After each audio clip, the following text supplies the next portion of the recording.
أعمالنا من يهد الله فلا مضل له ومن يضلل فلا هادي له وأشهد أن لا إله إلا الله وحده لا شريك له وأشهد أن محمدا عبده ورسوله أما بعد فإن خير الحديث كتاب الله وخير الهدي هدي محمد صلى الله عليه وسلم وشر الأمور محدثاتها وكل محدثة بدعة وكل بدعة ضلالة وكل ضلالة في النار. اعوذ باللہ السمیع العلیم من الشیطان الرجیم من حمزہ ونفخہ ونفثہ. بسم اللہ الرحمن الرحیم. اللہم صلی علی محمد وعلی آل محمد کما صلیت علی ابراہیم وعلی آل ابراہیم انکا حمید مجید. اللہم بارک علی محمد وعلی آل محمد کما بارکت علی ابراہیم وعلی آل ابراہیم انکا حمید مجید. رب اشرح لی صدری ویسر لی امری واحلل عقدۃ من لسانی یفقہوا قولی. رب زدنی علما.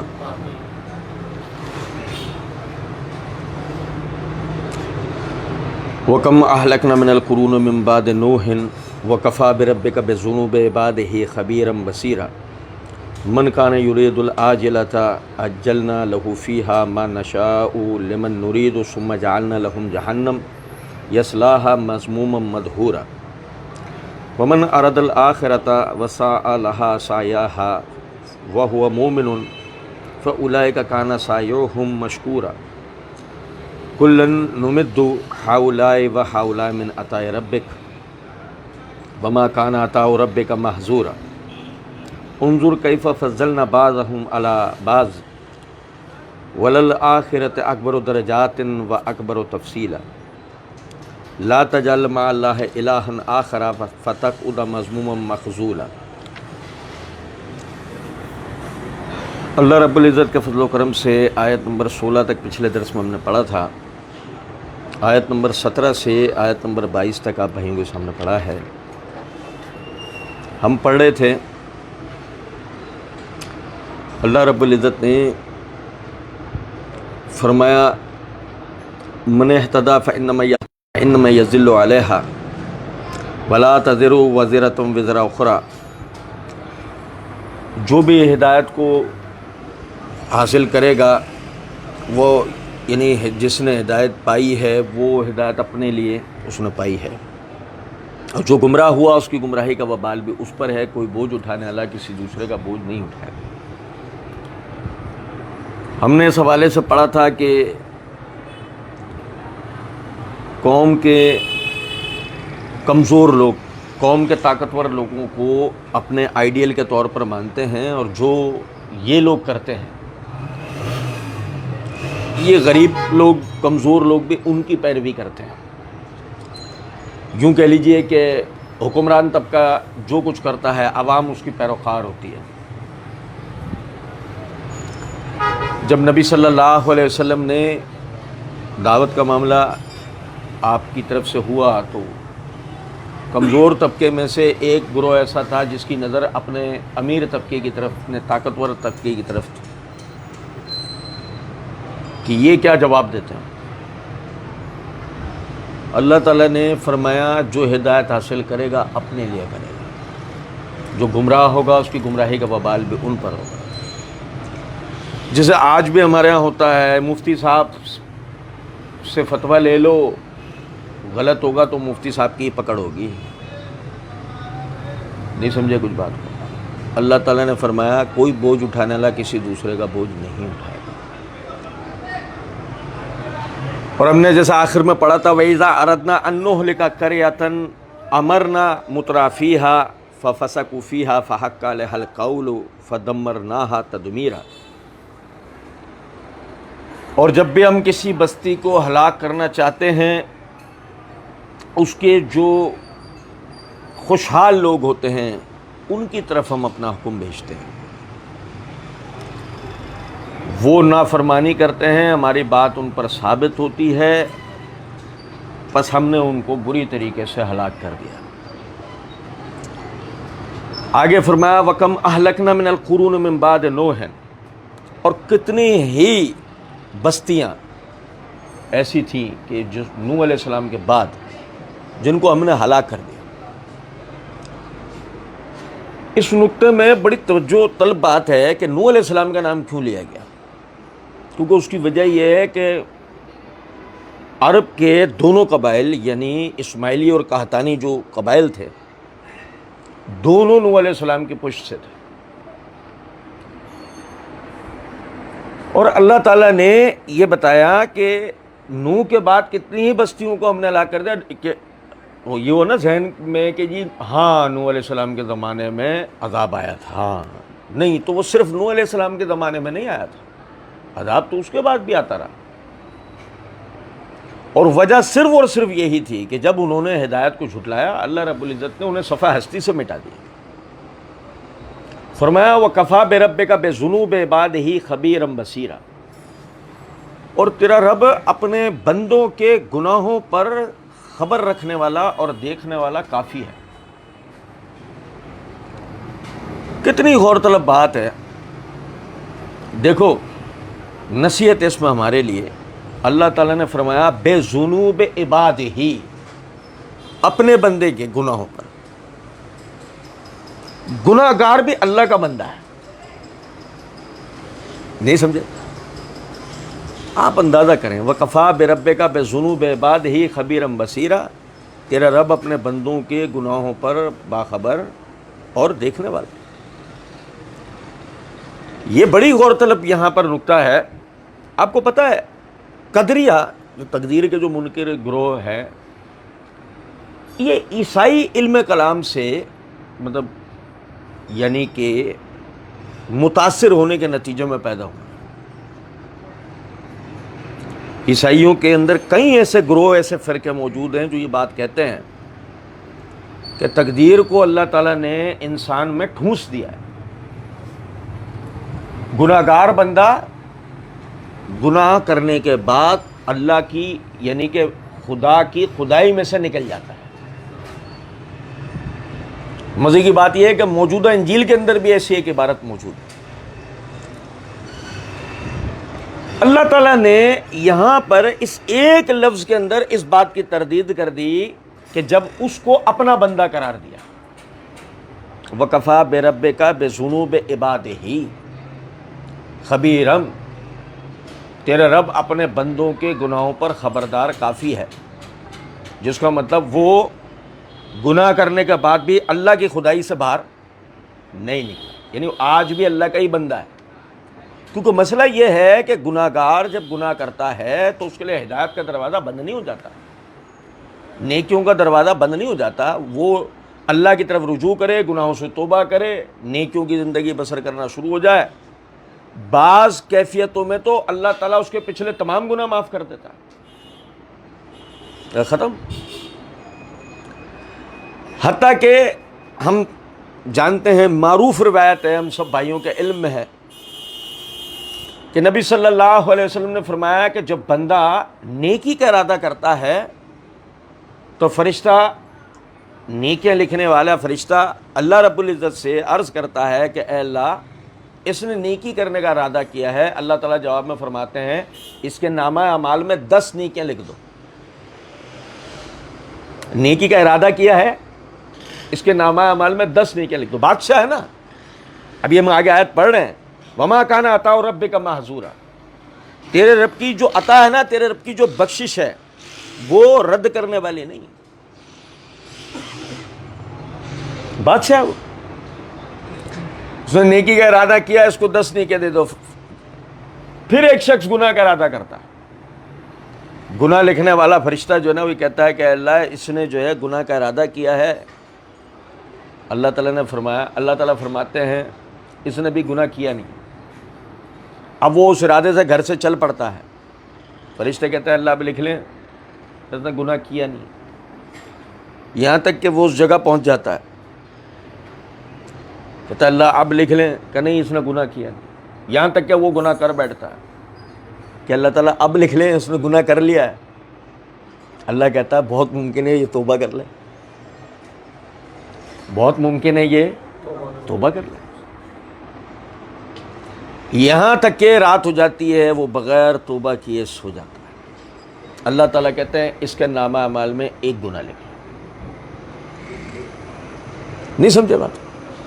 اصل میں مسئلہ سارا یہ ہے کہ ایک گناہ بھی جہنم میں لے جانے کے لیے کافی ہے. مسئلہ یہ ہے. سننے میں بات بڑی ہلکی سی لگتی ہے کہ چلو ایک ہی گناہ لکھا گیا نا، لیکن وہ ایک گناہ بھی جہنم میں لے جانے کے لیے کافی ہو جاتا ہے. فرمایا من کان یرید العاجلۃ عجلنا لہ فیہا، جو دنیا کی زندگی چاہتا ہے ہم اس کو جتنا چاہیں، یعنی فرمایا من کان یرید العاجلۃ عجلنا لہ فیہا ما نشاء، جو دنیا کی زندگی چاہتا ہے ہم اس کو جتنا چاہے دنیا میں دے دیتے ہیں. دیکھو کہیں مرتبہ ایسا ہوتا ہے کہ یہی تقدیر والے مسئلے کو لے کے ہمارے ذہن میں خیال آتا ہے کہ یار فلاں آدمی اتنا فاسق و فاجر کافر و مشرک قسم کا آدمی ہے اور امیر کبیر دنیا بھر کی نعمتیں آسائشیں اس کے پاس ہیں، ایسا کیوں ہے؟ ہم مواحد ہیں، متقی ہیں، عبادت گزار ہیں، گناہوں سے نفرت کرنے والے، ہمارے پاس کچھ بھی نہیں، اس کے مقابلے میں تو کچھ بھی نہیں. ایسا کیوں ہے؟ اللہ تعالیٰ نے بجائے ہمیں دینے کے اسے کیوں دیا؟ مسئلہ یہ ہے کہ اس وقت جو ہم بھول جاتے ہیں چیز، وہ کیا؟ پہلے دن ہمیں کہا گیا تھا، پہلے دن وَلَكُمْ فِيهَا مُسْتَقَرٌّ وَمَتَاعٌ إِلَىٰ حِينٍ. جب آدم علیہ السلام کو دنیا میں اتارا گیا، اللہ تعالیٰ نے انہیں اتارتے ہوئے جو ہدایتیں دی، ان میں ایک ہدایت یہ بھی تھی کہ دنیا تمہارے لیے کچھ مدت ٹھہرنے کی جگہ ہوگی، اور جو سامان تمہیں اس میں ملے گا اس سے فائدہ کچھ دن اٹھا پاؤ گے. اس لیے اگر وہ نعمتیں ہمیں یہاں مل بھی جائیں تو کسی طرح ضائع ہونا ہو، مر گئے تو ہماری نہیں رہیں گی. لیکن اگر ہم وہ نعمتیں اللہ کے پاس پالیں، یعنی جنت میں، تو جنت میں کسی بھی نعمت کو، کسی بھی معاملے کو زوال نہیں ہے، وہ کبھی ختم نہیں ہو سکتا. تو اب مسئلہ ایک آ جائے گا، اب کل قیامت کا دن ہے. آج جیسے میں اس کو دیکھ کر یہ سوچ رہا ہوں نا، تو کل قیامت کا دن ہر کافر مشرک، ہر فاسق و فاجر جب جہنم کی طرف بھیجا جا رہا ہوگا اس حالت میں کہ دنیا میں اس کے فسق و فجور، کفر و شرک کی وجہ سے اللہ تعالیٰ نے اس سے نعمتیں چھین لی، اسے کچھ بھی نہیں دیا. آخرت آئی، حساب کتاب ہوا، اور اب وہ جہنم کی طرف لائن میں لگا دیا گیا. اگر اس نے پلٹ کر اللہ سے یہ کہہ دیا، اے اللہ ہمیں تو نے دنیا میں بھی نہیں دیا، ہمیں تو نے آخرت میں بھی نہیں دیا، انہیں تو نے دنیا میں نہیں دیا لیکن آخرت میں دیا، برابری کہاں سے ہوئی؟ تو تو عادل ہے نا، تو تو خود کو عادل کہتا ہے.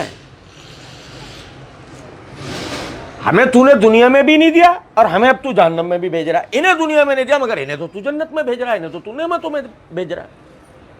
اس لیے اللہ نے برابری کر دی، ہر کافر مشرک فاسق و فاجر کو دنیا میں دے دیا. تو پتہ ہے کہ یہ زوال پذیر ہو جائے گا. اب جب کل قیامت کے دن وہ جرت بھی کرنا چاہے تو جرت نہیں کر سکتا یہ کہنے کی کہ اللہ تو نے تو ہمیں کچھ دیا ہی نہیں. اللہ نے تو ان کو ان کی سوچ سے زیادہ دے دیا. یہی تو ہم سوچ رہے ہیں نا، اللہ نے تو ان کو ان کے گمان، ان کی سوچ سے زیادہ نعمتیں دنیا میں عطا کر دی. تو دیکھو اللہ کیا کہتا ہے، من کان یرید العاجلہ عجلنا لہ فیہا ما نشاء. جو دنیا کے اندر بھلائیاں، دنیا میں اس کو جلدی ہے نا کہ دنیا میں مجھے مل جائے، ہم اسے دنیا میں ہی دے دیتے ہیں جتنا چاہتے ہیں. یہاں بھی بڑی غور طلب دو باتیں ہیں. پہلا یعنی آپ دیکھیں ما نشاء، جتنا ہم چاہیں، یہ بڑی غور طلب بات ہے. ان اللہ یرزق من یشاء، سمجھے ہے بات کو یا نہیں؟ ہم جسے چاہتے ہیں بغیر حساب فراخ کے روزی دیتے ہیں. اب آپ دیکھیں یہاں سے بات کلیئر ہو جاتی ہے کہ ہمیں کبھی بھی شیطانی وسوسہ نہیں ڈالے، بلکہ الٹا ہمیں مطمئن ہو جانا چاہیے کہ ہم ایک فاسق و فاجر، ظالم، جابر، کافر، مشرک قسم کے آدمی کو نعمتوں میں دیکھیں نا، ہم سمجھ جائیں جہنم پکی ہو گئی ہے اس کی. تبھی سے اللہ تعالیٰ دنیا میں دے. سمجھ جائیں. باقی تو دیکھیں اللہ تو بادشاہ ہے, اللہ تو بادشاہ ہے. ایک آدمی مرتے ہوئے توبہ کر لے ایک بات ہے, دیکھو اللہ بادشاہ ہے, اللہ اور بندے کا معاملہ. لیکن جو ہمیں پتہ لگتا ہے وہ یہی ہے. الٹا یہ ہے کہ ہم بدگمان ہوں, الٹا یہ ہے کہ ہمیں کوئی شیطان وسوسہ دے. ہمارا یہ ذہن بننا چاہیے کہ اگر یہ اس طرح ہے معاملہ, اس کا مطلب اس کا تو ہو گیا کام. یہ سب کچھ دے کے اللہ نے گویا اس کے اوپر پردہ ڈال دیا. اب تو سوال ہی نہیں پیدا ہوتا ہے کہ یہ جنت میں داخل ہو, الا ماشاء اللہ. اللہ تو بادشاہ ہے. فرمایا ثم جعلنا لہ جہنم, پھر ہم اس کا ٹھکانہ جہنم بنا دیتے ہیں. پھر ہم اس کا ٹھکانہ جہنم بنا دیتے ہیں. اب یہاں سے ایک دوسری بات سمجھیں. اب دوسری یہ ریاکار کا معاملہ کیا ہے, یہی ہے. یہ ریاکار کی طرف بھی اشارہ دیتی ہے. ایک ریاکار آدمی اپنے اعمال کو لے کر دنیاوی تعریف کیوں چاہتا ہے؟ اللہ کے ہاں مقبولیت کیوں نہیں چاہتا؟ کیونکہ وہ چاہتا ہے کہ مجھے دنیا میں تعریف مل جائے. اللہ کے ہاں مقبولیت ملے نہ ملے, دنیا میں, سمجھ میں آ رہی ہے بات ہے نہیں, دنیا میں تعریف مل جائے. اب یہی وجہ ہے کہ آپ دیکھیں ریاکار کے عمل کو اللہ نے مشرک کے عمل کی طرح ہوا میں اڑا دیا. ایسے ہے نا. اور جب کل قیامت کا دن ہوگا وہ یہ سوچ کے جا رہا ہوگا کہ نامہ اعمال میں میرے یہ اعمال جو ہے یہ بتائے جائیں گے, یہ گنے جائیں گے, اور یعنی کہ میزان کے اندر انہیں توڑا جائے گا اور پتہ لگے گا کہ نامہ اعمال کے اندر وہ لکھے تک نہیں. اللہ نے ان کو اڑا دیا, ختم کر. کیونکہ ریاکاری شرک کی قسم ہے نا, ریاکاری شرک کی قسم ہے نا, اس لیے وہ ختم. اس نے یہ خالصتاً اللہ کی رضا کے لیے نہیں کیا تھا, اس نے دنیاوی تعریفوں کے لیے کیا. ہو گئی دنیاوی تعریف, اللہ نے دلوا دی نا. اس کے اعمال اللہ نے دنیا والوں کو دکھا دیا, ہو گیا بھائی, تعریف ہو گئی, ختم ہو گئی. اب آخرت میں اس کے لیے کیا ہے؟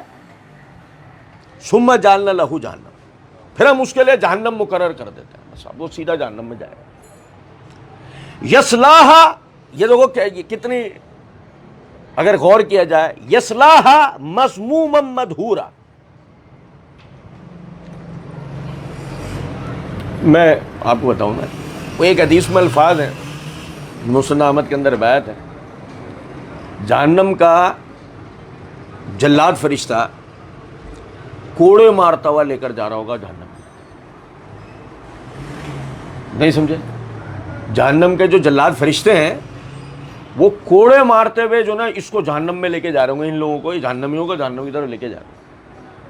اور وہ جو اس وقت کیفیت ہوگی وہ کیفیت بالکل ایسے ہوگی. کبھی آپ دیکھیں چرواہا جانوروں کا ہانکتا ہے نا ڈنڈے سے, جو وہ کیفیت اس وقت ہوتی ہے, اور باقاعدہ حدیث میں الفاظ ہیں کہ جس طرح چرواہا آواز نکالتا ہے نا ڈرانے کے لیے, اس طرح وہ چنگھاڑ والی آوازیں نکال رہے ہوں گے فرشتے.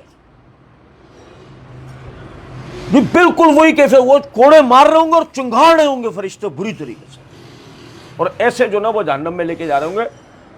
اس ایک آیت سے اس حدیث کی منظر کشی ہو جاتی ہے کہ اللہ تعالیٰ نے فرمایا یصلاھا مذموما مدحورا, وہ وہاں بھیجے جائیں گے ذلیل کر کے, دھکے دیتے ہوئے. وہ حدیث سمجھ میں آتی ہے ہمیں کہ یار یہ کیفیت ہوگی ذلیل کرنے اور دھکیلنے کی. اچھا, اب ابھی بھی وزن نہیں بات کا بنا. کیوں نہیں بنا؟ کیونکہ ہم یہاں بھی ایک نقطہ عموماً جب کبھی ایسی آیتیں سن رہے ہوتے ہیں نا تو ایک نقطہ فراموش کر جاتے ہیں, اور وہ یہ وہ فرشتے ہیں کہ جنہوں نے ہمارے باپ کو سجدہ کیا تھا. یہ وہ فرشتے ہیں کہ جنہوں نے آدم علیہ السلام کو سجدہ کیا تھا نا. اپنے اوپر آدم علیہ السلام کی فضیلت, انسان کی فضیلت تسلیم کی تھی نا.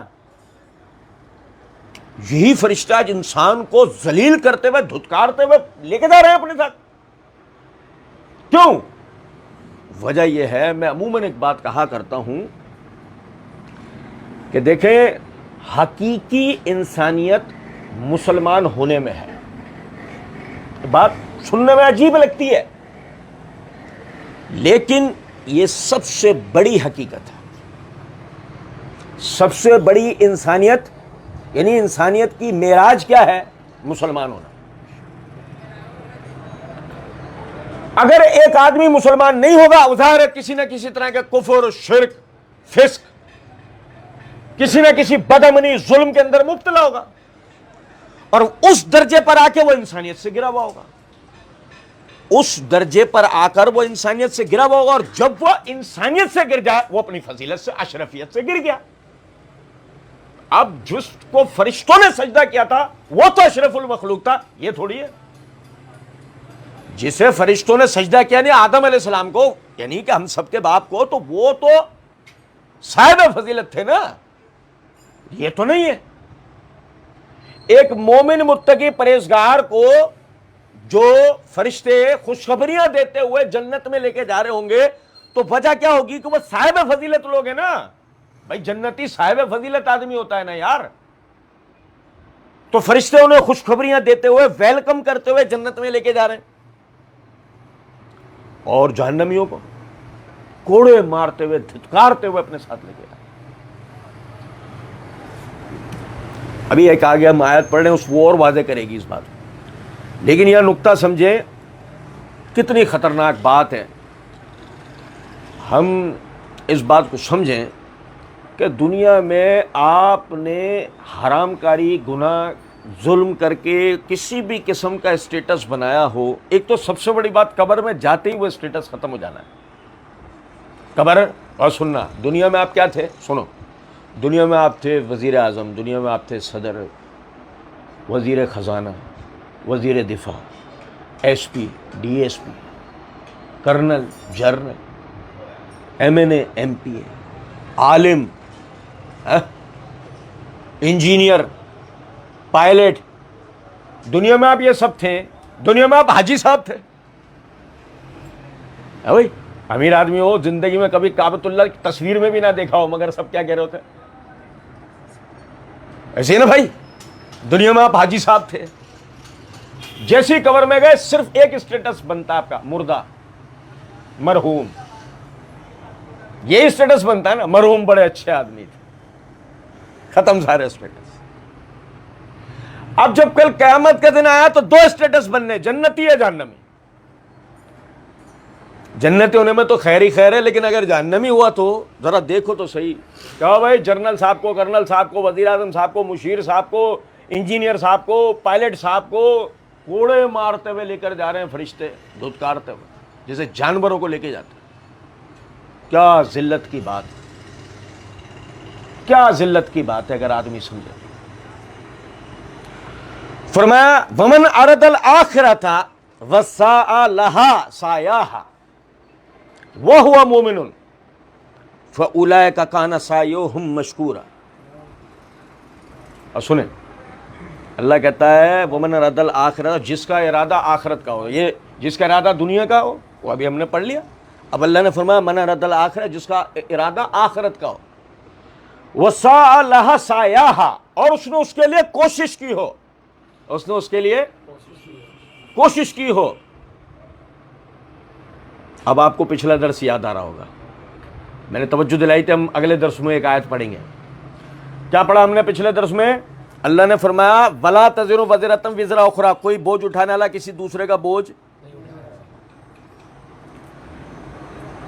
سارے اہل محلہ اکٹھے ہو کے مرحوم کے لیے قرآن خوانی کر رہے ہیں۔ مرحوم کیا تھے؟ شراب بیچتے تھے۔ مرحوم کیا تھے؟ سود خور تھے۔ مرحوم کیا تھے؟ مشرک تھے۔ مرحوم کیا تھے؟ بے نمازی تھے۔ مرحوم کیا تھے؟ مرحوم نے زندگی میں کبھی کوئی خیر کا کام نہیں کیا۔ بھائی سارے محلہ لے اکٹھے ہو کے کیا کر رہے ہیں؟ بھائی ان کے لیے قرآن خوانی کر رہے ہیں۔ پھر مولوی صاحب نے آ کے دعا بھی کر دی، اللہ اس کا ثواب ہے نا، وہ رٹی رٹائی دعا جو ہو رہی ہوتی ہے پوری۔ اللہ کیا کہہ رہا ہے؟ کوئی بوجھ اٹھانے والا کسی دوسرے کا بوجھ۔ اور دیکھو گا ومن ارد الآخرۃ، جو آخرت کی زندگی میں کامیاب ہونا چاہتا ہے، وسعى لها سعی، اور خود اس نے اس کے لیے کوشش کی، اس نے کی نہیں کی، بات ختم ہو گئی۔ اب ٹینشن نہیں لو، اپنے آپ کو تو تم مطمئن کر سکتے ہو یہ سب کچھ کر کے، مگر اللہ کو کوئی دھوکہ دے سکتا؟ اللہ کو کوئی دھوکہ؟ کیا پڑھا ہم نے پہلے آیت میں؟ وَكَفَىٰ بِرَبِّكَ بِذُنُوبِ عِبَادِهِ خَبِيرًا بَصِيرًا، تیرا رب اپنے بندوں کے گناہوں پر اکیلا باخبر اور دیکھنے والا کافی ہے۔ وہ تھوڑی کوئی اس کو بتائے گا کہ اللہ یہ فلاں کام کر چکا ہے فلاں وقت میں، اللہ کو تو پتا ہے کون کتنے پانی میں۔ آپ بھائی تھوڑا تھوڑا سا آگے آ جائیں، ادھر آ جائیں۔ فرمایا ومن اراد الاخرۃ وسعى لها سعيها۔ اب ذرا یہاں ایک منٹ کے لیے رک کر سوچے ذرا، جس کا ارادہ آخرت کا ہو اور اس نے اس کے لیے کوشش کی ہو۔ میں آپ کو بتاؤں، 3 مثالیں دیکھتے ہیں، صرف 3 مثالیں، اس میں ہم اپنے آپ کو دیکھیں گے ان 3 مثالوں میں۔ مثال نمبر 1، نبی اکرم صلی اللہ علیہ وسلم۔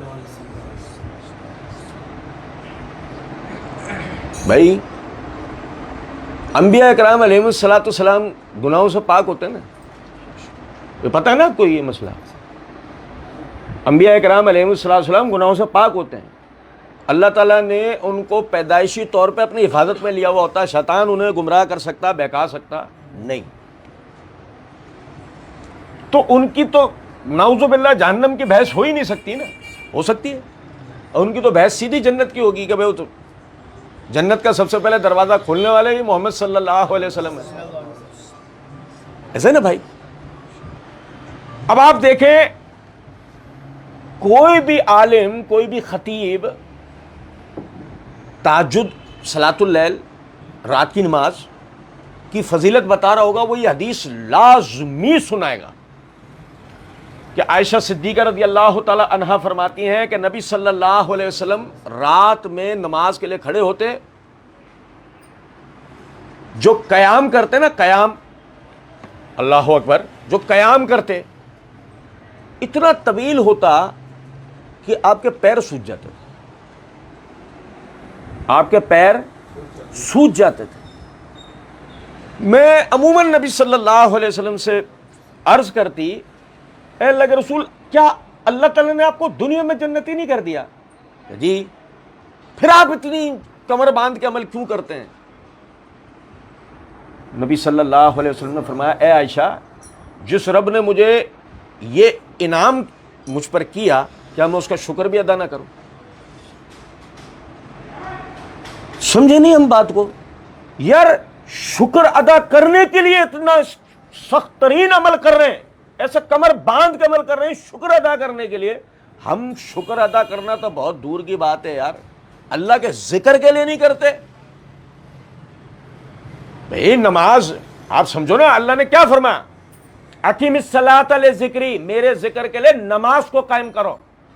نماز پڑھتے ہیں، اگر 5 ٹائم پڑھتے ہیں ٹھیک ہے، نہیں پڑھتے تو ذرا گریبان میں تو جھانکیں کہ وہاں کیفیت کیا ہے۔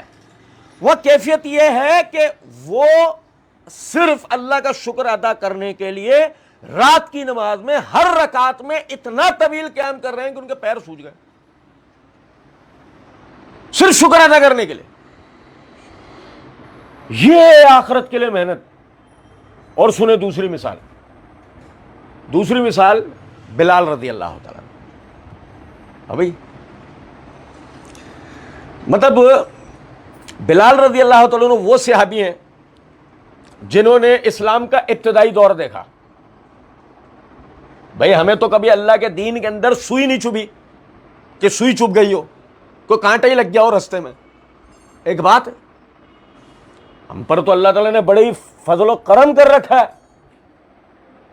مطلب دین یعنی پھیلانے کی آسانی، دین پہ عمل کرنے کی آسانی۔ گلی کے 2 کناروں پہ مسجد ہے، جہاں جاؤ وہ افطار۔ رمضان میں جدھر چلے جاؤ وہاں افطار، جدھر چلے جاؤ وہاں سحری۔ ذرا سا کوئی غریب ہوا یہ زکات لو جی، اگر کوئی حج و عمرے کی طلب رکھتا ہے 5 محلے والوں نے مل کے بھیج دیا اس کو۔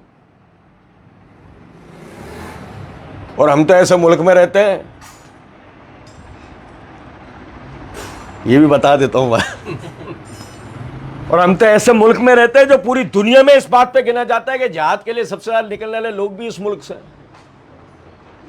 سمجھ میں آ رہی ہے کچھ بات یا نہیں؟ تو اللہ تعالیٰ نے ہم پر تو اتنا فضل و کرم کر رکھا ہے جس کی کوئی حد نہیں. ہمیں تو کسی قسم کی کوئی مشقت پریشانی ہے ہی نہیں اللہ کے دین میں. بلال رضی اللہ تعالیٰ عنہ نے تو وہ دور دیکھا ہے کہ اگر صرف یہ پتہ لگ جائے کہ یہ آدمی مسلمان ہے، نماز پڑھتے کسی نے نہیں دیکھا اسے، روزہ رکھتے کسی نے نہیں دیکھا اسے، دیگر دین کے اعمال جو اس وقت تک نازل ہو چکے تھے ان میں سے کسی پہ عمل کرتے نہیں دیکھا اسے، صرف یہ پتہ لگا ہے کہ اس نے محمد صلی اللہ علیہ وسلم کے دین کو قبول کر لیا. اس کی زندگی اس کے لیے مشکل ترین بنا دی جاتی تھی، ہے نا. جو بلال رضی اللہ تعالیٰ عنہ کو اذیتیں دی گئی وہ مجھے بتانے کی ضرورت تو نہیں نا، آپ سب بھائیوں کو پتہ ہے ان پہ کس کس قسم کے ظلم کے پہاڑ توڑے گئے. چلو وہ ہو گیا، وہ دور دیکھا انہوں نے. پھر انہوں نے دوسرا دور دیکھا ہجرت کا. سب کچھ چھوڑ چھاڑ کے ایک ایسی جگہ چلے جاؤ جہاں تمہیں کوئی جانتا تک نہیں. پھر یہ دور بھی دیکھ لیا. سنو، جو پہلا مشقت کا دور دیکھا تھا وہ کس لیے دیکھا تھا؟ کہ میں آخرت میں سرخرو ہو جاؤں. ایسے ہی ہے نا بھائی، جتنی تکلیفیں برداشت کی وہ کس لیے کی کہ اللہ مجھ سے راضی ہو جائے. ایسے ہے نا، دنیا مجھ سے ناراض ہو جائے، اللہ مجھ سے راضی ہو. ایسے ہی ہے. پھر ہجرت کس لیے کی کہ اب اللہ نے ہجرت کا حکم اتار دیا ہے تو ہجرت وہی اللہ نے کہا ہے نا، تو اب اللہ کو راضی کرنے کے لیے ہجرت بھی کرنی ہے. صحیح. ہجرت کر کے مدینہ آ گئے، دوسرے سال میں نماز فرض ہو گئی. اب کوئی ایسی نماز تھی جو بلال نے چھوڑی ہو؟ بلکہ بلال نے تو کوئی اذان ہی نہیں چھوڑی. بلال نے تو کوئی اذان ہی نہیں چھوڑی، نماز تو بہت دور کی بات ہے. ایسے ہی نا بھائی، اسلام کے سب سے پہلے مؤذن ہی بلال ہیں. ایسے نا. پھر روزے فرض ہو گئے اسی سال میں. پھر روزے رکھے. کبھی بلال کا فلاں روزہ رہ گیا ہو؟ نہیں سنا ہے کبھی ہم نے آج تک نہیں. پھر جہاد کا حکم اترا. اب مجھے بتاؤ وہ کون سا ایسا غزوہ تھا، کون سا ایسا جہاد کا میدان تھا اس میں بلال موجود نہ ہو؟ نہیں سمجھے کچھ بات؟ مطلب ظلم سہے آخرت کے لیے، ہجرت کی آخرت کے لیے، نمازیں پڑھی آخرت کے لیے، روزے رکھے آخرت کے لیے، زکوٰۃ اتری زکوٰۃ دی آخرت کے لیے، حج کا حکم اترا حج کیا آخرت کے لیے، جہاد کا حکم اترا جہاد کرتے رہے آخرت کے لیے، اللہ کے لیے.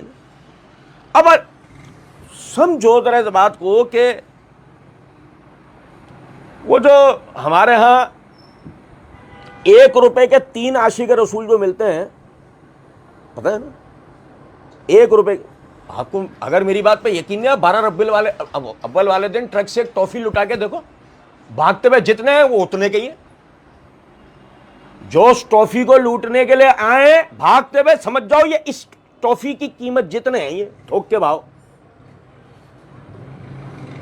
کیونکہ پوچھو کسی ایک سے بھی، تو نے آج نماز پڑھی؟ داڑھی ہے تیرے چہرے پہ؟ آ رہی ہے کچھ سمجھ میں بات یا نہیں؟ بھائی انہوں نے وہ ساری مشقتیں، تکلیفیں، پریشانیاں برداشت کی کہ اللہ کہتا ہے وَمَنْ أَرَدَ الْآخِرَةَ وَسَعَى لَهَا سَعْيَاهَا. نبی صلی اللہ علیہ وسلم کا انتقال ہو گیا، آپ اپنے رب کی جنتوں میں چلے گئے، یہ مدینہ چھوڑ کے چلے گئے. بلال بھائی وہ تھوک والے دیکھ لیے، عاشق رسول چائنا کا مال، وہ 6 مہینے بعد شیعہ ہو جاتا ہے. وہ مال سڑ جاتا ہے، خراب ہو جاتا ہے، 6 مہینے بعد کیا ہو جاتا ہے؟ محرم میں وہ شیعہ ہو جاتا ہے. ایسے نا بھائی، نبی صلی اللہ علیہ وسلم کا انتقال ہوا، بلال مدینہ سے چلے گا. حسن رضی اللہ تعالیٰ عنہ، کون؟ نواسہ رسول، علی رضی اللہ تعالیٰ عنہ کے صاحبزادے، ان کی ربضہ کے اندر بلال رضی اللہ تعالیٰ عنہ سے ملاقات ہوئی. کہاں ہیں آپ، کیوں چلے گئے مدینے سے؟ بلال رضی اللہ تعالیٰ عنہ نے جواب کے اندر کہا میں مدینے کی دیواریں، گزرگاہیں، مسجد نبوی کی منبر، جگہیں دیکھتا ہوں، مجھے نبی صلی اللہ علیہ وسلم کی یاد آتی ہے، مجھے ان کی کمی محسوس ہوتی ہے بہت زیادہ، مجھ سے برداشت نہیں ہوتا مدینہ. اس لیے میں مدینہ چھوڑ کے چلا گیا. ابھی اگر یہ روایت نہیں ہوتی تو ہمیں یہ بھی نہیں پتہ لگتا بلال مدینے سے گئے کیوں تھے. بلال نے کسی کو اپنے عشق رسول کا ڈنڈورا نہیں پیٹا. کیوں؟ بلال اللہ کے رسول سے محبت اللہ کی رضا کے لیے کرتے تھے. یہ محبت کس کو دکھانی ہے؟ اللہ کو دکھانی ہے. یہ لوگوں کو تھوڑی دکھانی ہے، ڈرامے بازیاں تھوڑی کرنی ہے. محبت دکھانی ہے اللہ کو، کہ اس محبت کو دکھانے کا طریقہ ہے پیروی نبی.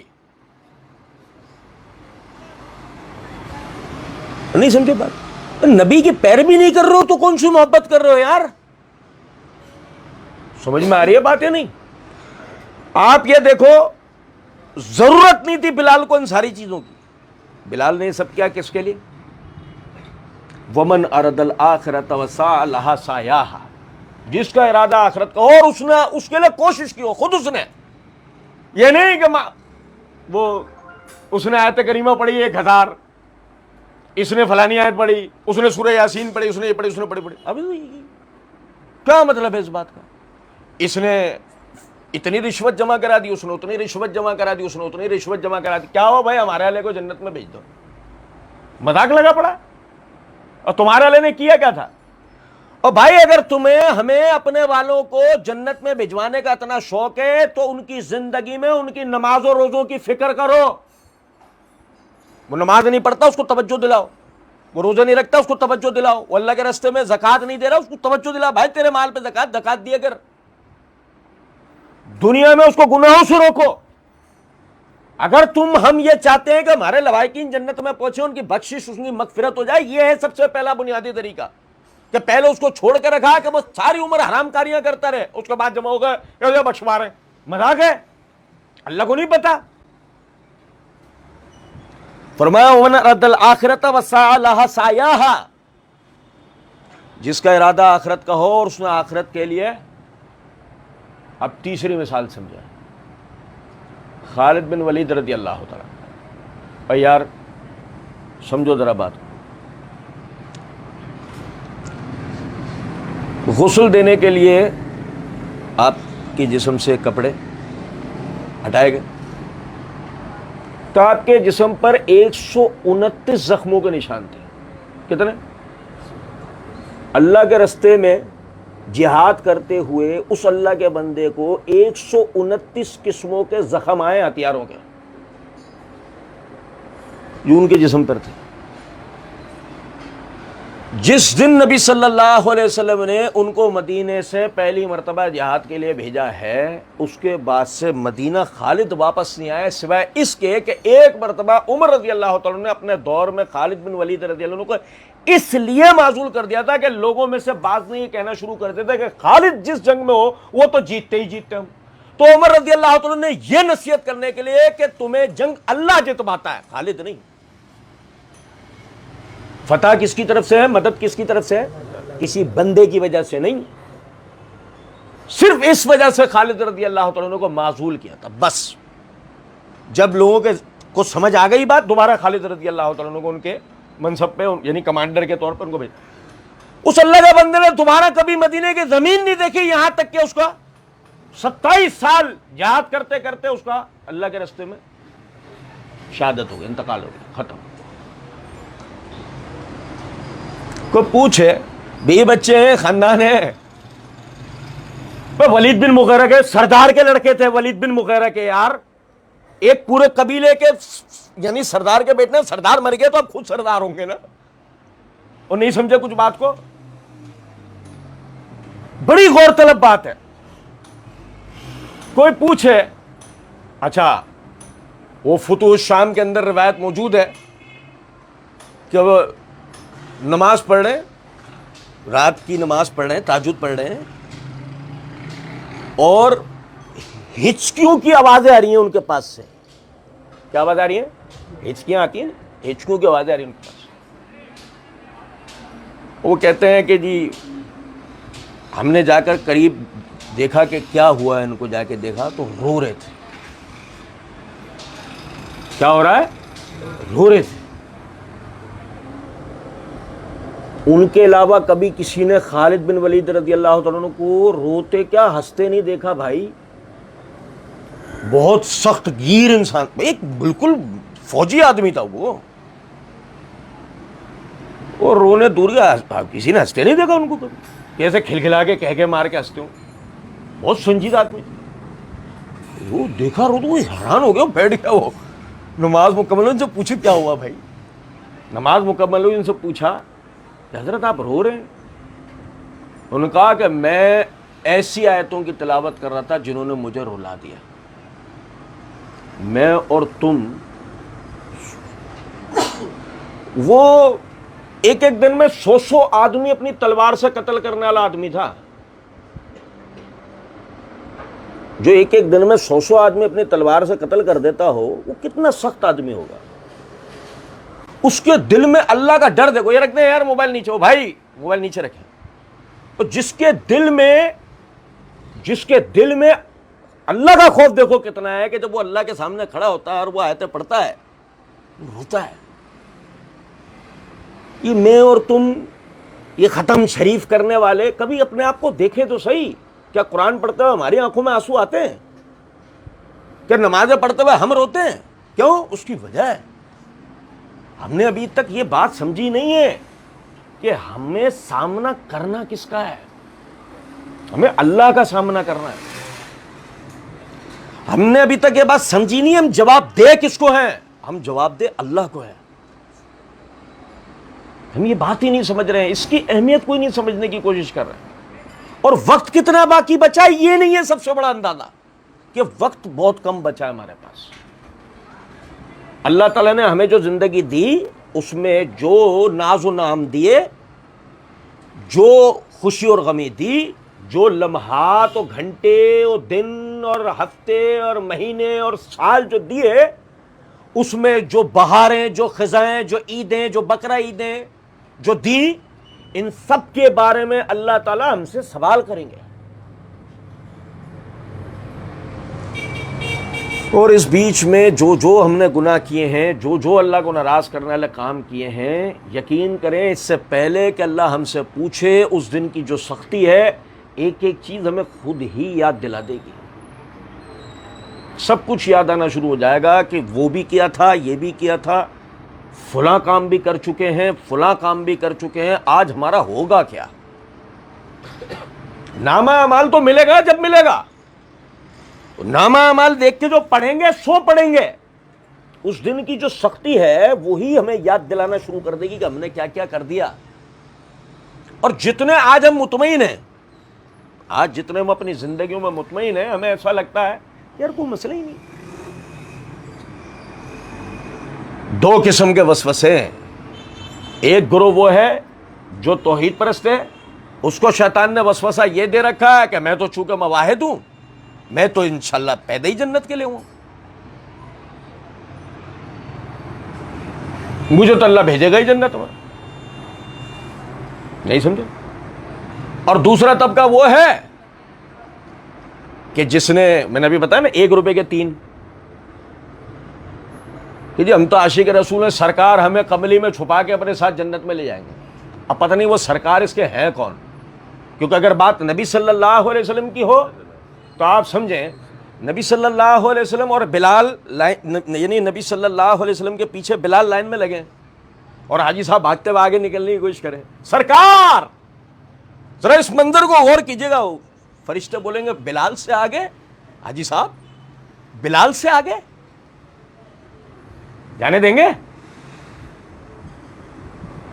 بلال جیسے عمل تو کر کے لاؤ, جاؤ دیکھیں گے تمہارا, جاؤ بلال جیسے عمل تو لاؤ. اب بلال جیسے عمل ہے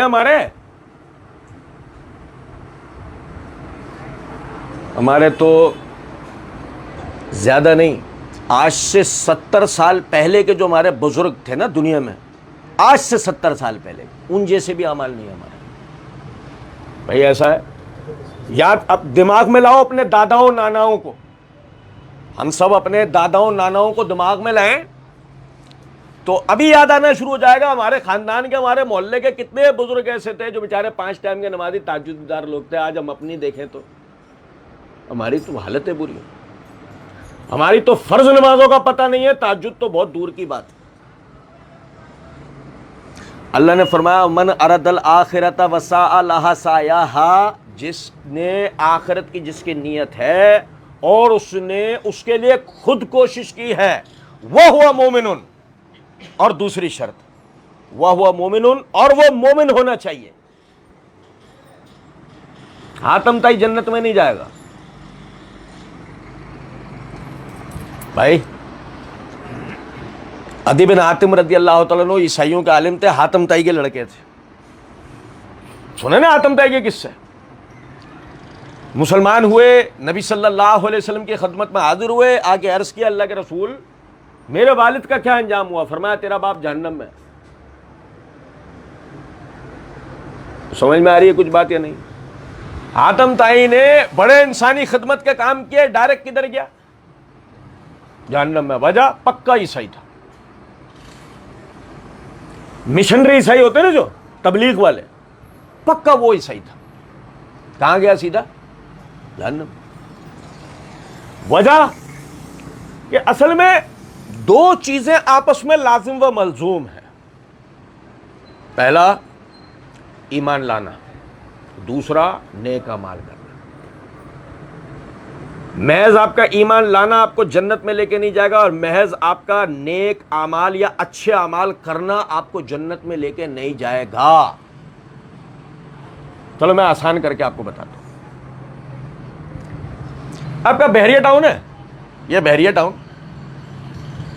بحریہ ٹاؤن میں ہر آدمی کو گھر مل جائے گا. مثال کے طور پر ایک آدمی گوشت کا کام کرتا ہے. کیا کام کرتا ہے؟ گوشت کا کام کرتا ہے. اور وہ اسی حالت کے اندر جا کے بکنگ آفس میں کھڑا ہو جاتا ہے اور کہتا ہے کہ مجھے یہ لو 3 کروڑ روپے تمہارے, جہاں دل کرے وہاں سے پلاٹ نکال دو. وہ پتہ کیا کہیں گے؟ اٹھاؤ 3 کروڑ روپے, جہاں سے آئے ہو واپس چلے جاؤ. ایسے ہی ہے بھائی. کیا ہو؟ اب وہ پوچھے گا بھائی خیریت تو ہے, 3 کروڑ روپے تیرے ہاتھ میں رکھیں, یہ بھی نہیں پوچھا پلاٹ کتنے کا ہے کتنے کا نہیں. کہاں جہاں تیرا دل کرے وہاں سے 3 کروڑ والا پلاٹ نکال دے بس, اور تو مجھے کہہ رہا ہے یہاں سے آؤ واپس چلے جاؤ. کیوں؟ وہ کہے گا اس کی وجہ یہ ہے کہ ہمارے ہاں رہنے کے لیے ایک اسٹینڈرڈ شرط ہے. ایسے ہی ہے بھائی, ایسے ہی ہے نا بھائی. ڈیفینس میں بنگلہ لے کے دکھاؤ, میں چلا جاؤں مجھے مل جائے گا. ابے پڑوسی شکایت کر دیں گے, کون ہے کون ہے پنساری صاحب, ہمارے یہاں ججز رہتے ہیں, ہمارے یہاں جنرلز کرنلز رہتے ہیں, یہ کہاں سے آ گیا؟ اس کو ہم اپنی کمیونٹی میں جگہ نہیں دے سکتے. ایسے ہی ہے نا بھائی. سوچو دنیا میں جو تم رہائشی اسکیمیں بناتے ہو اس میں تم اپنے جیسے اسٹینڈرڈ کے لوگ رکھنا چاہتے ہو. جو اللہ کی بنائی ہوئی جنت ہے اس میں ہر ایرے گرے نتو خیرے کو بھیجو گے؟ بتاؤ, کیا اس کا کوئی اسٹینڈرڈ نہیں ہوگا؟ اور کائنات کے اندر رہائش کی سب سے بہترین جگہ کون سی ہے؟ بتاؤ. جنت ہے. کائنات کی سب سے بہترین رہنے کی جگہ کیا ہے؟ جنت ہے نا. تو جنت کے اندر ایسی سب چلے جائیں گے؟ نہیں, اس کا ایک اسٹینڈرڈ ہے. اور اسٹینڈرڈ کیا ہے؟ ان الذين امنوا وعملوا الصالحات لهم جنات عدن تجری من تحتها الانہار خالدین فیہا ابدا. بے شک جو ایمان لے کے آئے گا اور نیک اعمال کرے گا, ہم نے اس کے لیے جنت تیار کی ہیں جن کے نیچے نہریں بہتی ہیں اور وہ اس میں ہمیشہ ہمیشہ رہیں گے. تو کیا اللہ نے اسٹینڈرڈ بنایا ہے جنت میں جانے کا کہ ایمان لائیں, نیک اعمال کریں تو ان کے لیے جنتیں ہیں. سمجھ میں آ رہی ہے بات یا نہیں؟ جیسے یہاں اللہ نے فرمایا جس کا ارادہ آخرت کا ہے اس نے اس کے لیے کوشش کی ہو, اور اس کوشش کے ساتھ ساتھ وہ کیا ہونا چاہیے؟ وہ ہوا مومن. ہم نے سورہ زمر کے اندر بڑا تفصیل سے پڑھا تھا کہ مومن کون ہوتا ہے. میں صرف ابھی ایک اشارے سے بتا رہا ہوں, آپ صرف ایک اشارہ دے رہا ہوں. دیکھو مسلم اور مومن کے اندر جو سب سے بڑا فرق ہے وہ یہ ہے کہ مسلم وہ ہے جو اقرار کرتا ہے, مومن وہ ہے جو عمل کر کے دکھاتا ہے. یہ بڑا آسان سا ایک فرق. ایک آدمی یہ اقرار کرے کہ 5 ٹائم نماز فرض ہے، یہ مسلمان ہے، لیکن نماز پڑھتا نہیں ہے، یہ مومن نہیں ہو سکتا ہے نا. ہمارے یہاں چائنا کے مومن، ماتم والے مومن، کیا ہم مومن ہیں؟ ہاں، کیوں نہیں ہو گئے؟ امیتابھ بچن بھی ہے. اور نہیں سمجھے کچھ بات کو؟ جب تم ہو سکتے ہو تو اس نے بھی کلمہ پڑھا تھا، پھر وہ بھی تو پکا ٹھکا ہونا چاہیے. اور نہیں سمجھ میں آ رہی بات؟ سنیں بھائی، نبی صلی اللہ علیہ وسلم اللہ کے نبی ہیں. یہ بندہ کیا ہے؟ یہ بندہ کیا ہے؟ مسلمان ہے. لیکن نبی صلی اللہ علیہ وسلم کی پیروی ہونی چاہیے اور کر کے دکھاتا ہے، یہ مومن ہے. یہ مومن ہے. نہیں سمجھے بھائی؟ قیامت کا دن آنا ہے، یہ کیا ہے؟ مسلمان ہے. لیکن جو آخرت کے لیے تیاری کر رہا ہو، یہ کیا ہے؟ یہ مومن. سمجھ میں آ رہی؟ یہ آسان سا فرق. جو آدمی دینی مسلمات کا اقرار کرے یہ مومن ہے، جو دینی مسلمات پہ عمل کر کے دکھائے یہ یعنی کہ وہ مسلم ہے، اور جو عمل کر کے دکھائے وہ مومن. اب مجھے بتائیں کہ ایک 5 ٹائم کا نمازی ہو، اللہ سے ڈرنے والا ہو، گناہوں کی زندگی ترک کیا ہوا آدمی ہو، روزے دار ہو، تہجد گزار ہو، ایک بات ہے، جو اللہ نے اسے توفیق دی وہ عمل کرنے والا ہے. کیا مجھے اور آپ کو اسے جنت میں پہنچانے کی فکر ہوگی؟ مرحوم کے ایصال ثواب کے لیے فلاں ہال میں تقریب رکھی گئی ہے نا ہمارا. اب تو ہال تک پہنچ گئی نا بات. پہلے تو مسجد تک تھی، بھائی تیجا وہاں ہوگا، اب وہ ہال تک بھی چلے گا. اب تو کارڈ بھی آتے ہیں 40واں فلانے ہال میں. یہ جنت میں جائے نہ جائے، ہال والے کی روزی ہو گئی. ایسے ہی بھائی فرمایا فَأُولَئِكَ كَانَ سَعْيُهُمْ مَشْكُورًا. کیا بات ہے، کیا بات. اللہ کی قسم، آیت کا یہ جو حصہ ہے نا، ہر ایمان لانے والے اور نیک عمل کرنے والے آدمی کو استقامت دے دیتا ہے. جو ہم نے شروع میں پڑھا مسئلہ کہ فاسق و فاجر، ظالم اور جابر قسم کے لوگوں کو ہم عیش و عشرت کے اندر دیکھتے ہیں، اور مومن و پرہیزگار قسم کے لوگوں کو بعض مرتبہ مفلوق الحالی کے اندر دیکھتے ہیں. ذہن میں خیال آتا ہے یار اللہ نے اس کو اتنا پڑھا تھا. بھی ہم نے یہ حصہ پڑھتے ہیں نا ہم، یقین کریں الگ ہی ایک استقامت ملتی ہے. اللہ کہہ رہا ہے ایسا آدمی کہ جس نے آخرت کے لیے خود سے محنت کی ہو، وہ مومن ہو. فَأُولَئِكَ كَانَ سَعْيُهُمْ مَشْكُورًا. ایسے ہی لوگوں کی کوششیں اللہ کے ہاں مقبول ہوں گی. یہ ہے بات.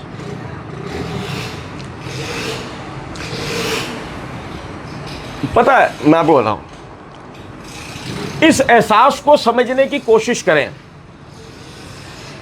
جب ایک بچہ فرسٹ آتا ہے یا سیکنڈ آتا ہے یا تھرڈ آتا ہے تو اس کے سال بھر کی محنت کو لے کے اس کے لیے جو کلیپنگ ہو رہی ہوتی ہے، جو اس کے یعنی اس کو سراہا جا رہا ہوتا ہے، جو اس کو انعامات مل رہے ہوتے ہیں، جو والدین اس کو لے کے فخریہ باتیں کر رہے ہوتے ہیں، اور وہ نے اس وقت اس بچے کی جو کیفیت ہوتی ہے نا، اسے کبھی دیکھیں غور سے. وہ شخص کے جس نے محنت کر کے CSS وغیرہ کی تیاری کی اور آخر میں عہدہ پالے،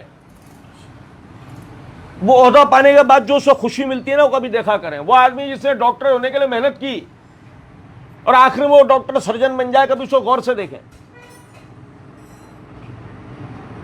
سمجھ رہے ہیں بات کو یا نہیں؟ اسی طریقے سے جس آدمی نے نیک عمل کیے ہوں اور اس کو یہ یقین ہو جائے کہ اس کے عمل اللہ کی بارگاہ میں قبول ہوں گے، نعمت ملے نہ ملے، اللہ کے ماننے والے کے لیے اس سے بڑا انعام کوئی نہیں ہے کہ اس کے عمل اللہ کی بارگاہ میں گنے گئے. اس کے خالق و مالک کیا ہیں؟ اس کے عمل قبول ہو رہے ہیں. پتہ آپ کو، یہ میں عموماً ایک بات کہا کرتا ہوں، یہ عقیدے کا مسئلہ ہم سمجھتے نہیں ہے. اللہ اس کا ثواب فلاں کو دے دے. ارے پہلے قبول تو ہونے دے، پہلے ہی تو نے ثواب بھی پہنچوا دیے. تو عمل اس لائق تھے کہ اللہ کی بارگاہ میں قبول ہو؟ پہلے قبول تو ہو جانے دے، پھر تو اس کے اجر کی بحث شروع ہوگی۔ اس سے سب سے بڑا فائدہ کیا ہوتا ہے؟ آدمی کو اپنے عمل کے لیے یہ فکر لاحق ہو جاتی ہے کہ یہ عمل خلوص، یعنی کہ یہ عمل اللہ کی بارگاہ میں کیسے قبول ہوگا؟ بھائی عمل قبول ہوگا جب وہ خالصتاً اللہ کے لیے ہو، جب نبی صلی اللہ علیہ وسلم کی سنت کی پیروی میں ہو، وہ خشوع اور خضوع کے ساتھ ہو، یہ اللہ کی بارگاہ میں قبول ہوگا۔ تو 3 فائدے ہوں گے، 1 اس میں سے ریاکاری جائے گی، 2 یہ نبی صلی اللہ علیہ وسلم کی سنتوں کی پیروی کی طرف جائے گا، 3 عمل کو خوش اسلوبی سے ادا کرے گا۔ اور دیکھتے نا ان لوگوں کو نماز پڑھتے، دیکھتے نا ایسے لوگوں کو نماز پڑھتے، اب یہ کیا ماشاءاللہ 5 ٹائم کا نمازی، شپ شپ شپ شپ شپ ختم، چل کیا ہوا؟ حاجی صاحب زکات بانٹ رہے ہیں، او 2000 بندہ باہر کھڑا ہوا، کہا 10 روپے 5 روپے 10 روپے 5 روپے 10 روپے 5 روپے، حاجی صاحب زکات بانٹ رہے ہو، سمجھ نہیں آ رہی؟ سمجھ میں آ رہی ہے بات میں کیا بتاؤں؟ ہاں بھائی کیا ہو بھائی، بس کھڑی ہو باہر ہے، وہ حاجی صاحب حج کے لیے آ رہے ہیں، تو بس پورا خاندان چھوڑنے آ رہا ہے، اب حج کے لیے آ رہے ہیں، جہاد کے لیے جا رہے ہیں کہ واپس کبھی نہیں دیکھیں گے؟ نہیں سمجھے کچھ بات کو؟ وہ غور طلب نکتہ ہے۔ ریاکاری ہمارے اندر ایسی رچ بس گئی ہے کہ عمل کے اندر سے خلوص ختم ہو گیا ہے، اللہ کو دکھانے کی فکر نہیں ہے، لوگوں کو دکھانے کی فکر ہے۔ نمبر 2، بھائی سجدہ تو اللہ کو کر رہے ہیں، جیسے چاہے کر لو یار۔ ابے تو بھائی ہندو ہو جاتا، عیسائی ہو جاتا، بھائی ہندو سجدہ کرتا ہے نہیں کرتا ہے؟ کرتا ہے نا، عیسائی سجدہ نہیں کرتا۔ اچھا عیسائی اللہ کو نہیں مانتے؟ مانتے ہیں نا۔ بھائی تو مسلمانی کیوں ہوا؟ اب بھائی یہ نہیں ہے، ایسی کوئی کہانی نہیں ہے کہ سجدہ تو اللہ کر لو جیسے چاہے ہو جائے، نہیں، وہی سجدہ اللہ کی بارگاہ میں قبول ہوگا جو نبی صلی اللہ علیہ وسلم کی پیروی میں ہوگا۔ جس طرح آپ نے سجدہ کیا اس طرح سجدہ کرنا پڑے گا، جتنا لمبا سجدہ آپ نے کیا اتنا لمبا سجدہ کرنا پڑے گا، جس طرح رکوع آپ نے کیا اس طرح رکوع کرنا پڑے گا، جتنا لمبا رکوع آپ نے کیا اتنا لمبا رکوع کرنا پڑے گا۔ مذاق ہے؟ وہ 23 سال محنت کر کے ایک ایک چیز سمجھا کے جائے اور تم اپنے باپ دادا کا دین سمجھ کے جیسے چاہ کر لو، مذاق ہے؟ تو جب ایک بندہ خلوص نیت کے ساتھ عمل کر رہا ہو، سنت کی پیروی میں عمل کر رہا ہو، عمل کو خوش اسلوبی کے ساتھ، خشوع اور خضوع کے ساتھ کر رہا ہو، کہ اس کی نماز دیکھ کے دل خوش ہو جائے، یار کیا نماز پڑھا ہے، اس کا روزہ دیکھ کے دل خوش ہو جائے، ایسا روزہ رکھنا چاہیے، اس کا زکات دینے کے طریقے کو دیکھ کے آدمی بولے یار اس طرح زکات دینی چاہیے، حج پہ گیا ہو تو اس کے حج کا صبر آدمی بولے یار اس طرح حج کرنا چاہیے۔ اللہ نے فرمایا فَأُولَئِكَ كَانَ سَعْيُهُمْ مَشْكُورًا، یہ ہیں وہ لوگ کہ جن کے اعمال اللہ کی بارگاہ میں ضرور قبول ہوں۔ اس لیے جو آج کا بنیادی سبق ہے سب بھائیوں کو سمجھنا چاہیے کہ دیکھیں پہلے تو ہر آدمی اپنی ہدایت کا مکلف ہے، ہم اپنی ہدایت اور گمراہی کا بوجھ کسی اور پہ نہیں ڈال سکتے۔ اللہ تعالیٰ نے ہمارے لیے اس دین کا رستہ کھولا ہوا ہے، اس دین کو سیکھنے سمجھنے کی آسانی کر دی ہے۔ ہم یہ نہیں کہہ سکتے یار ہمیں تو پتہ نہیں تھا، ہمیں منکر نکیر قبر میں آئے، انہوں نے کہا من ربو کا من دینوں کا ما کنت تقول فی ھذا الرجل، یہ پہلے تو دیکھتا رہا، یہ پھرا پڑھ لو، وہ عہد نامہ لگا دیتے ہیں سائیڈ میں، قبر میں نہیں سائیڈ میں، یہ پھرا پڑھ لو، وہ کہیں گے تو پڑھ کے سنا، چل یہی پڑھ کے سنا، پڑھ سکتا ہے؟ یہی نہیں پڑھ سکتا، یہ پڑھ کے سنا، نہیں، چلو ہم سمجھیں ذرا اس بات کو، تیرا رب کون ہے، تیرا دین کیا ہے، تو محمد صلی اللہ علیہ وسلم کے بارے میں کیا کہتا ہے؟ تیرا رب کون ہے یہ وہ بتائے گا جس نے اپنا مشکل کشا حاجت روا اپنے رب کو مانا،